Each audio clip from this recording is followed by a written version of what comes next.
బాల్కోట్ మీద భారత వైమానిక దాడులు జరిగినప్పుడు మన వింగ్ కమాండ్ అభినందన్ వర్ధమాన్ నడుపుతున్న MiG-21 ను కూల్చేసింది పాకిస్తాన్ కు చెందిన F-16. అయితే పారాచూట్ సాయంతో వింగ్ కమాండర్ కోలడానికి సిద్ధంగా ఉన్న విమానంలో నుంచి కిందకి దూకేశారు, అది కూడా పాకిస్తాన్ లో.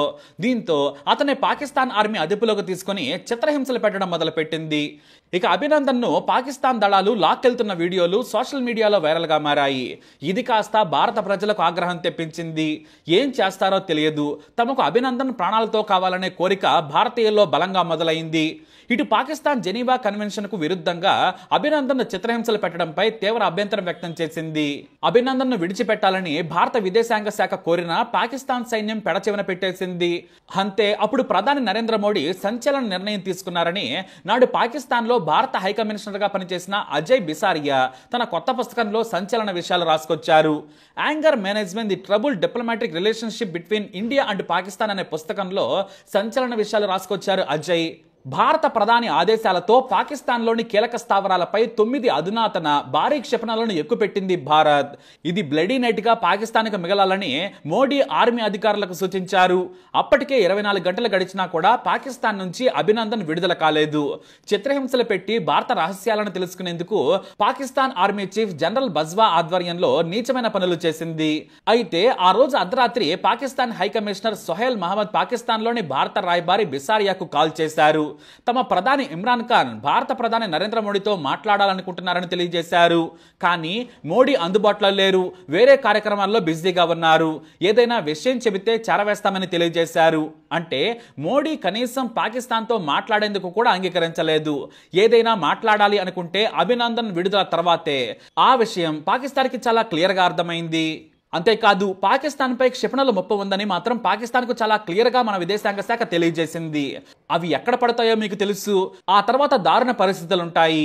అభినందన్ కోసం ఎంత దూరమైనా వెళతాం, మేమందుకు సిద్ధంగా ఉన్నాం. చిన్న విషయాన్ని పెద్ద చేసుకోవద్దని హెచ్చరించారు. ఒకవైపు అభినందన్ విడుదల ఆలస్యం అవుతోంది. దీంతో భారత్ దూకుడుగా తమ మీదకు క్షిపణులు దాడి చేస్తుందని భయపడింది పాకిస్తాన్. అంతేకాదు తప్పు మీరు చేశారు, పుల్వామా సైనిక దాడి మేము మరిచిపోం, మీ తీవ్రవాదులతో దాడులు చేయించారు, దీని వెనక ISI హస్తం ఉంది. ఆ తీవ్రవాదుల అంతానికే బాల్కోట ఉగ్రవాదులపై భారత వైమానిక దళం దాడులు చేపట్టిందని ఆ దేశ విదేశాంగ అధికారులకు సమాచారం ఇచ్చింది భారత్. అంతేకాదు భారత ఎయిర్ ఫోర్స్ విమానం ఇస్లామాబాద్ వస్తోంది. కూల్ గా అందులో అభినందన్ ఒంటిపై గాయం కాకుండా పంపాలి. ఇంతకు మించి మోడీ ఏమీ మాట్లాడారని తెలియజేశారు. కానీ ఇమ్రాన్ ఖాన్ మాత్రం ఒకవైపు భారత దౌత్య అధికారులతో మాట్లాడుతూనే చైనా సాయం కోరాడు. కానీ చైనా అధ్యక్షుడు మీరు భారత్ పై దూకుడుగా వెళతామంటే మేము మీకు సాయంగా ఉండలేం, అది విపరీతమైన యుద్ధానికి దారితీస్తుంది. భారత్ కు అమెరికా స్నేహితుడు, దాని పర్యావసనం ఎలా ఉంటుందో మీకు తెలియదు, మీరు అమెరికాకు చెప్పుకోండి జిన్పింగ్ చేతులెత్తేశాడు. వెంటనే ఇమ్రాన్ ఖాన్ ఫ్రాన్స్, బ్రిటన్, అమెరికాకు సమాచారం ఇచ్చారు. ఎలాగైనా సరే క్షిపణుల దాడులను ఆపాలని, దౌత్య చర్చల ద్వారా పరిష్కరించుకునేందుకు భారత్ కు సూచించాలని కోరారు. కానీ అమెరికా కూడా ఇమ్రాన్ మాటలను తోసిపుచ్చింది. అభినందన్ విడిచిపెట్టమంటున్నారు కదా, వదిలేయమని సూచించింది.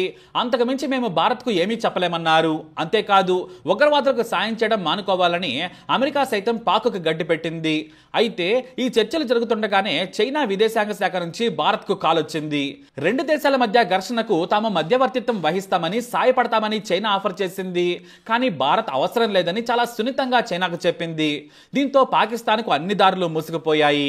క్షిపణుల దాడులను ఎదుర్కొంటారా, అభినందన్ విడిచిపెడతారా అని మరోసారి హెచ్చరికలు వెళ్లాయి. మోడీ అసలు పాకిస్తాన్ తో మాట్లాడేందుకు ఆసక్తే చూపించలేదు, ఓన్లీ కమాండ్ ఇచ్చేశారు.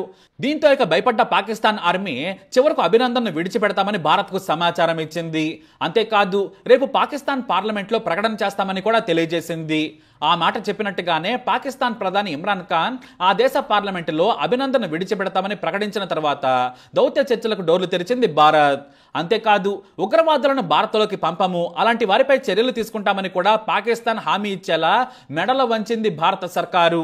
చైనా సాయం చేస్తుందని అభినందన్ అడ్డు పెట్టుకుని పాకిస్తాన్ డ్రామాలు చేద్దామని, భారత్ను అంతర్జాతీయంగా నవ్వుకునేలా చేయాలని, శక్తి లేని దేశంగా చూపించాలని తెగ నాటకాలాడింది పాకిస్తాన్. కానీ 9 క్షిపణులు ఒకేసారి వేరువేరు ప్రాంతాల్లో ప్రళయం సృష్టిస్తాయి, దేశం మొత్తం నాశనం అవుతుందని భారత్ భయపెట్టింది. దీంతో పాకిస్తాన్ చర్చల పేరుతో కాలయాపన చేయాలని భావించిన పప్పులు ఉడకని చెప్పింది భారత్. ఈ విషయాలను తన పుస్తకంలో రాసుకొచ్చారు బిసారియా. ఇక పాకిస్తాన్ కాలయాపన చేసి 2 రోజుల తర్వాత అభినందన్ విడిచిపెట్టింది. దీంతో కథ సుఖాంతమైంది. జై హింద్, జై భారత్.